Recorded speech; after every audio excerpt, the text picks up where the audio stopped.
Hello everyone, welcome to our Let's Play series of Planescape Torment. This is Colonel RPG as usual, and I'm very happy that you chose to join me today here in the Hive Market. Next to a lot of marketeers, of people that sell things, and we're gonna talk to them.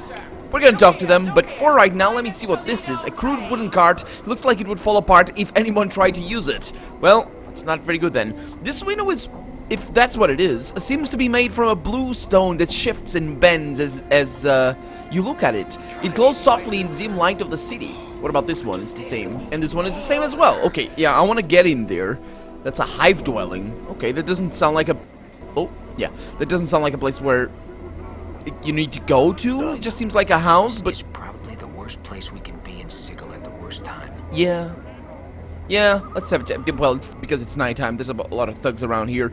This attractive young woman is smiling and beckoning to all passers-by as she calls out the virtues of her goods.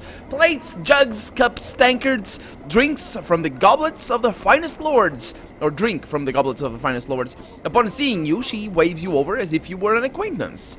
May I ask you, I had some questions. Sorry, sir, I have no time for questions. I must sell what I can before the day is gone, for my family is large and hungry. And she holds open the lid of the crate behind her. Are you sure you wouldn't like to see what I have to offer? Very well, I'll look. You peer into the crate. It's full of plates, cups, jugs, tankards, cutlery, and the like. They look to be of varying degrees of quality, but some of it appears quite nice. As you're looking them over, she presses up against you. See anything you like, sir? Her long, waving hair brushing against her shoulders smells faintly sweet, like vanilla. Okay, so she's trying to steal from me again, like the other dude tried to. Where does this all come from? She flashes a wicked grin. My lovers are all burglars, sir. These goods are pilfered from the homes of Sigil's nobles. Upon seeing your expression, she laughs sweetly. A jest, sir, merely. My father and brothers are tinkers. Tinkers? Yeah, tinkers. These are wares which are discarded from the nobles' manors and made good by them once more. Good by them, I suppose. Some questions? Oh, sir, but wait! She puts her hand on your forearm. Her touch is light as a feather. Are you sure there's nothing you need? Surely something for your own home or a gift? And she bites her lips coyly, cocking her head slightly. No, nothing I need. My questions. What, should I buy a plate? No. Yeah, I'm gonna ask questions. She looks so sad you're nearly stricken with guilt. Slowly, she lowers her lid of the crate. Sorry, sir, I have no time for questions. I must sell what I can before the day is gone. Yeah, I know, I see what you're doing. The game is frozen right now. For some reason, but it was just loading, I suppose. I just launched the game right now. We have a locked thing over here. What is that? Why? The wooden slats of these boxes are warped, allowing you to see inside. The boxes hold rotting sacks of grain. Okay, I think I might be... Let me save the game. I think I might be able to... Yeah. What do we have? Are we okay? I think we're okay. Yeah, nobody minds that. Great. Okay, so this thing is for... Don't really know what that's for. But we have some rags, so I'm keeping them. Let's have a chat with... Ooh, yeah, Lim. And... No, Lim-Lims are what they are. This odd-looking creature appears both insect and animal in origin. I understand what you're trying to say, but insects are animals as well. Anyway, its legs are oversized, but its arms are small, nearly vestigial, and a brightly speckled half-shell runs down its back. It sports twin pairs of insect-like wings, and has tiny black eyes and a mouth that always appears to be smiling gleefully.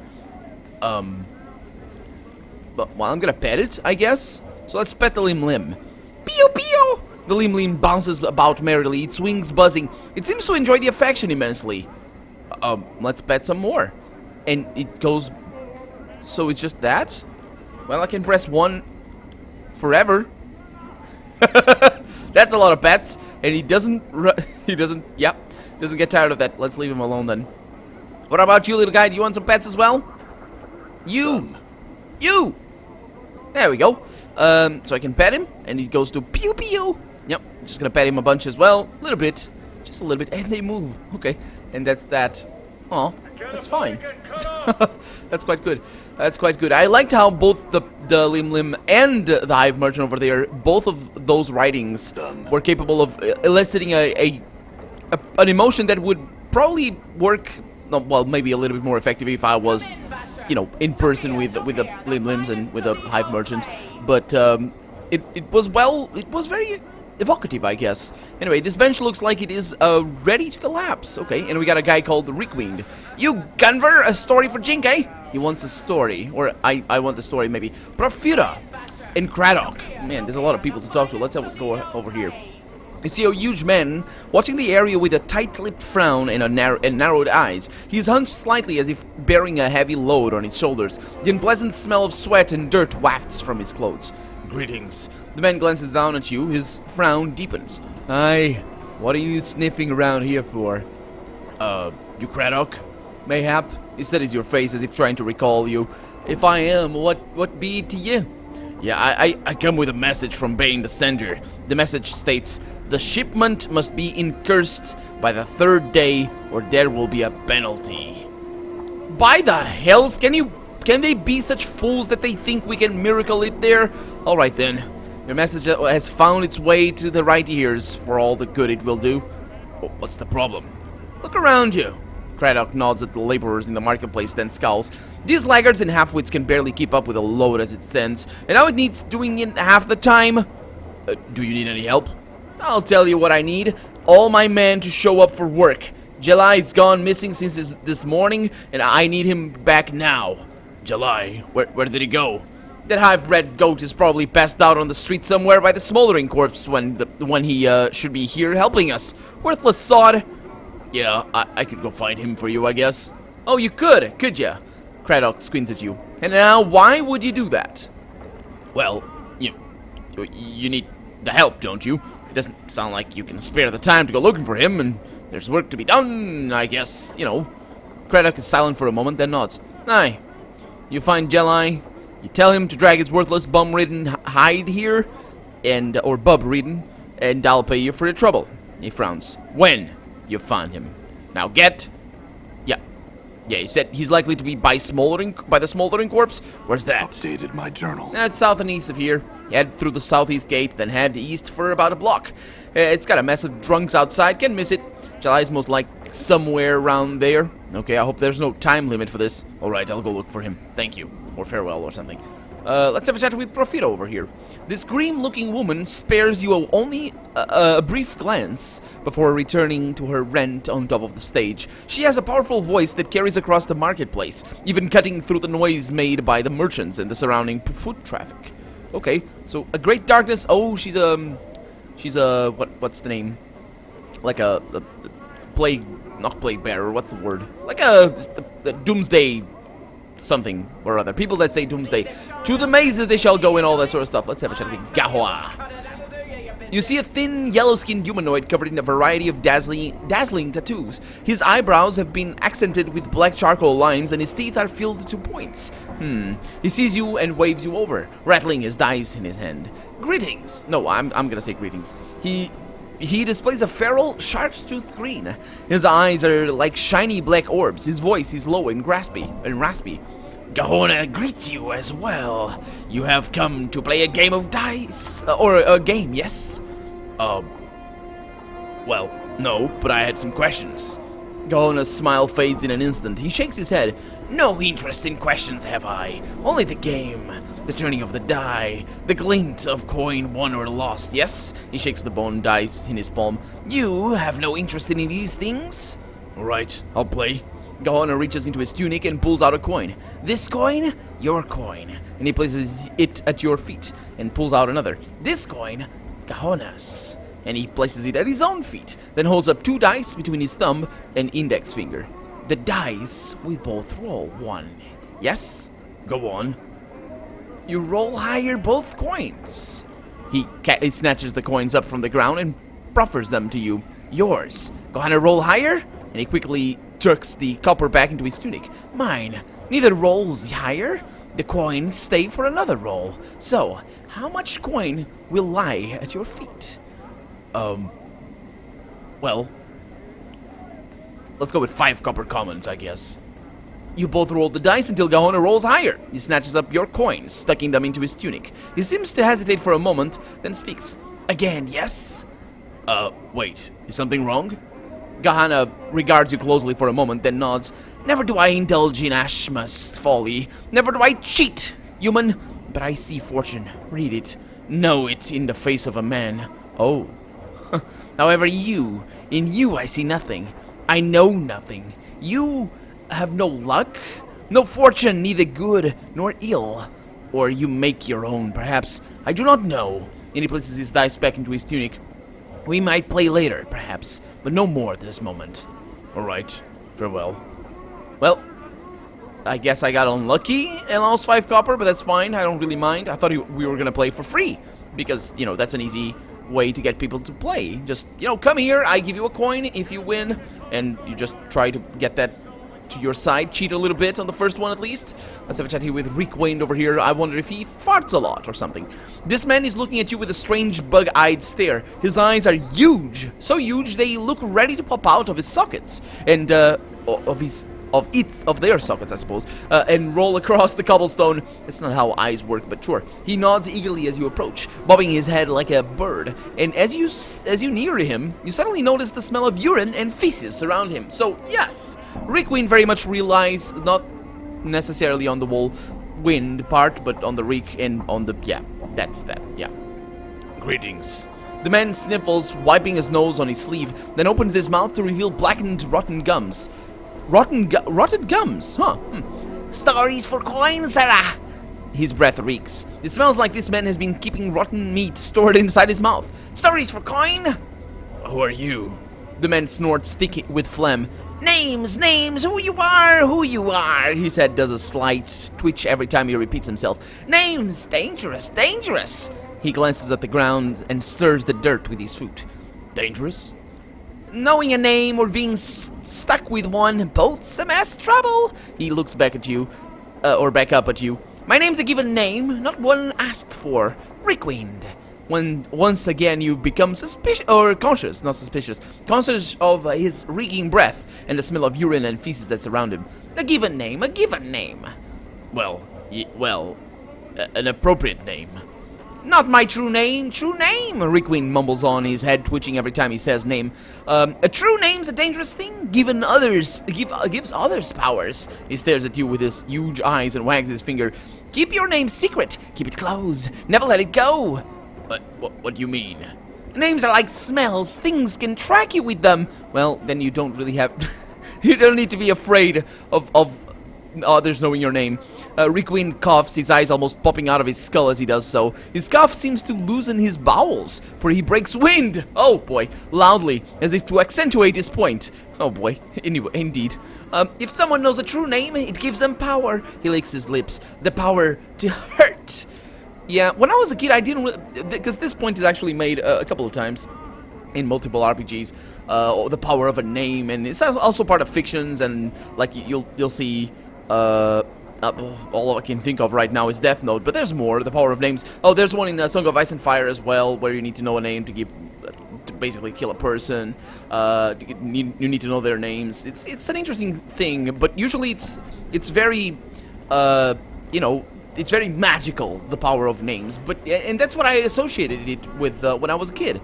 But what he's saying here is not about magic.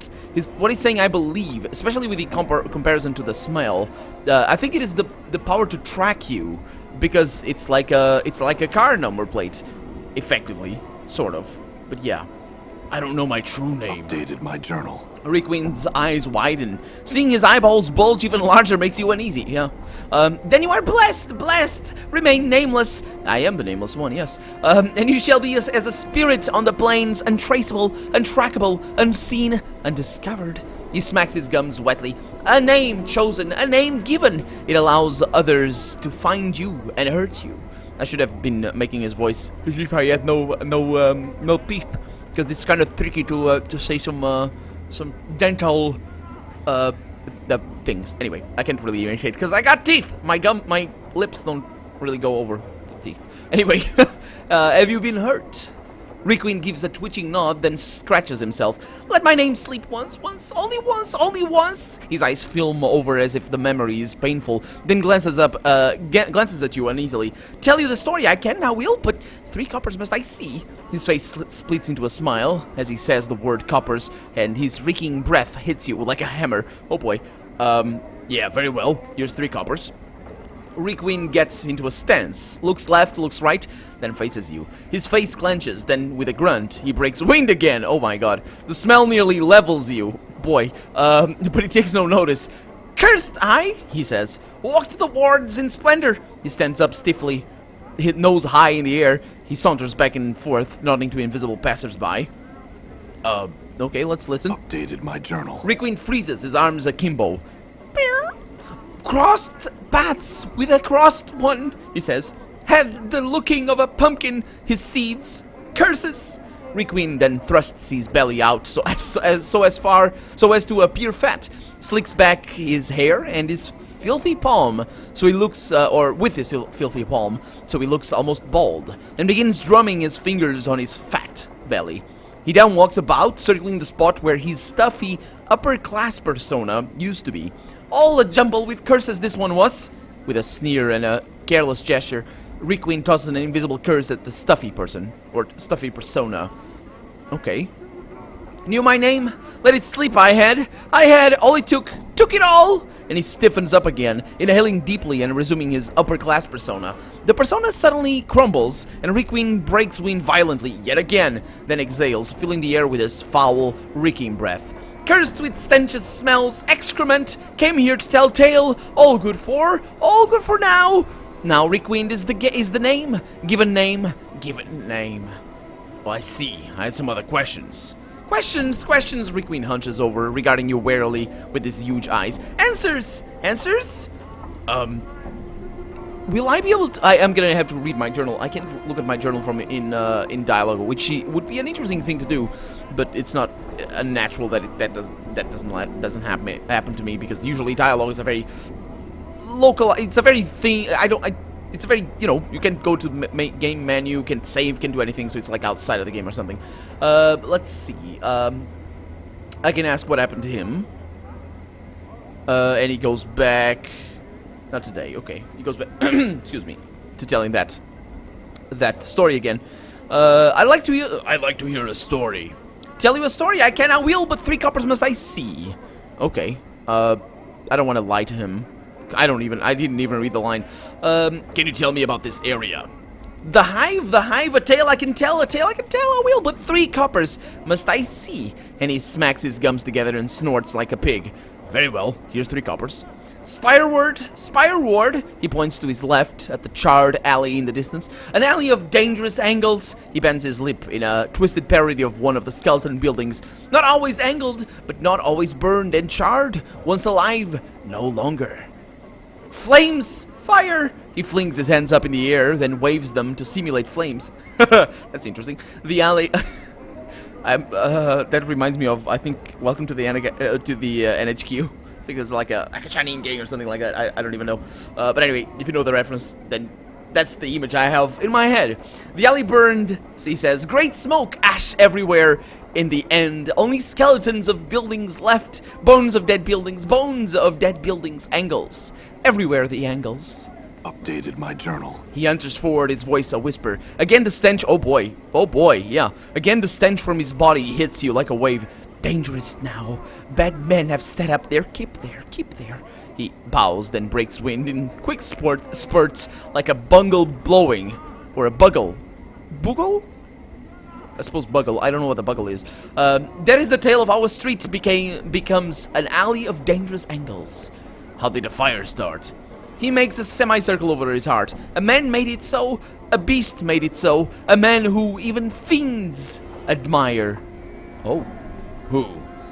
A sorcerer's tale, filled with madness, sadness, burning, yearning. A tale I can tell, I will, but 3 coppers must I see. And he hisses, then cackles in a way that reminds you of a fire burning. A dangerous tale, Okay, very well, here's the 3 coppers.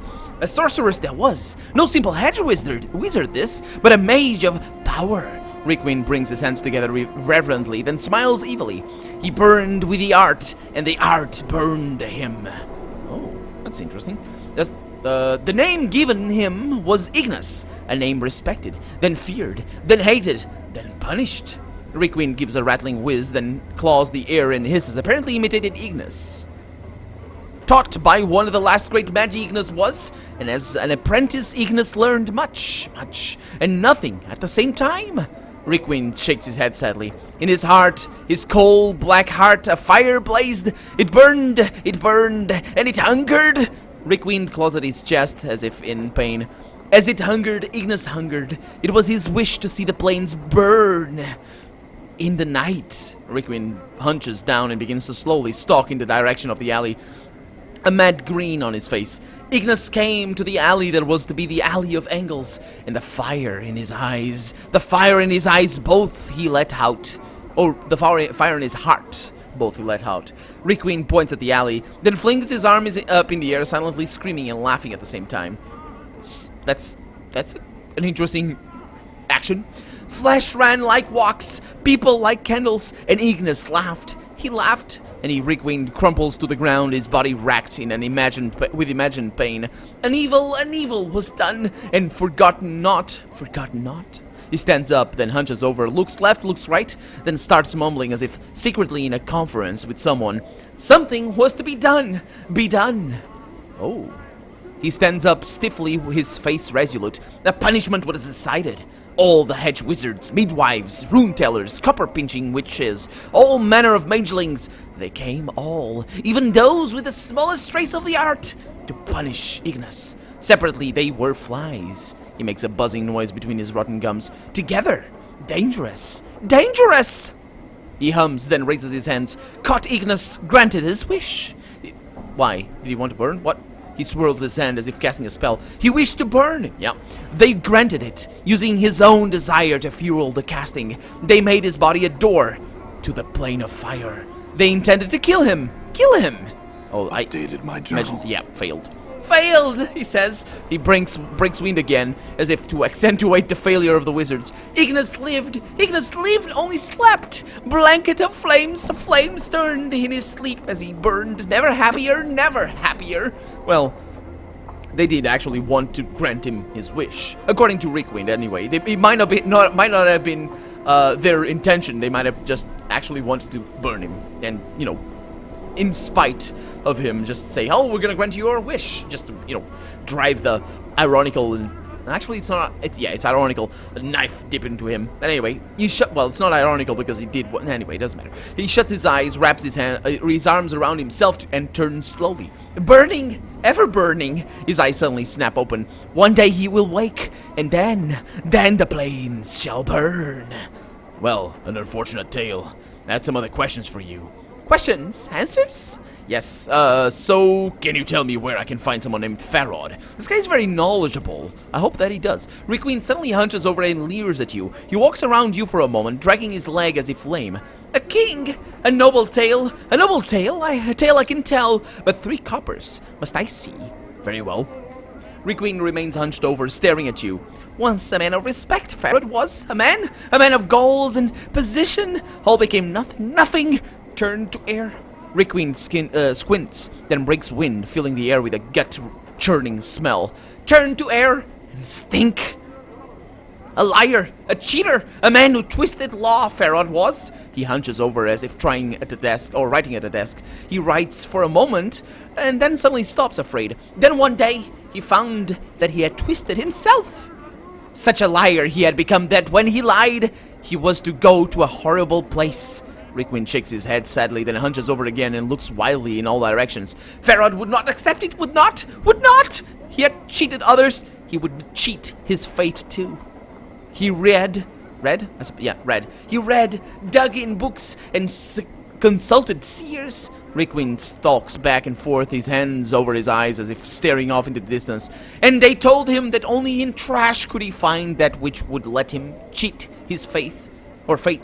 Requiem breaks wind again, then gives a reeking cough. Perhaps they lied. Updated my journal. Requiem stands up stiffly and then begins to fling off imaginary clothes Well, it's a good thing, I suppose. Well, maybe it isn't, because... anyway, the clothes actually carry most of the smell, most likely. Well, you never know. With every piece of clothing he throws away, he becomes more hunched. Farod threw away his position, his goals, and took up a new title. Rickwind stops, then leers at you. He claws at his rags, shaking them, and became a king of rags. He would rule the trash, have his subjects search it all, and find that which he needed? He shakes his head. He looks even now. Oh, do you know where I can find him? Rickwind shakes his head. He lives among rags and trash. There, you will find him. Find him. Okay, well, he doesn't know. I'm missing a journal. Have you seen one? Rickwind breaks wind and scratches his arms. He thinks for a moment and shakes his head. No journal have I seen. Yeah, I think he's honest. This just drives that point home. He didn't ask for a story or for money for me, you know, because he could ask, I will tell you what I know about your journal. Give me 3 coins. And then he'll say, I know nothing. Because that's always a danger, of course. But I think he's honest. I think what he said was true. But yeah, farewell.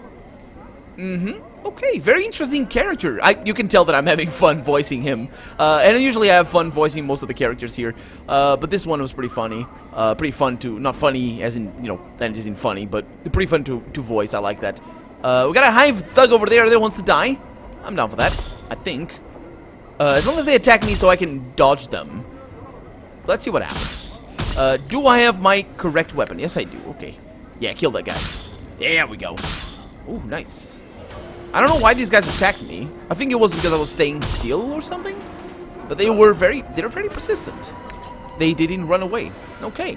It's getting a little bit of money, making up for the money we lost. That's fine by me. Also, oh no, that's not the key I wanted. Also got a ring that I'm gonna sell. Not to Craddock, laborer. I don't know that guy. I'm gonna talk to him in a little bit. Oh, there's plenty of them, I guess. Maybe not. Gith Zerai, town person. Anyway, let's talk to him. But next episode, because we're out of time for right now. So I'm Colonel RPG, and this has been Planescape Torment. I really hope you've enjoyed it, and if you did, go ahead and leave a comment, like the video, but above all, thank you so much for watching, and I hope I'll see you next episode. Bye-bye!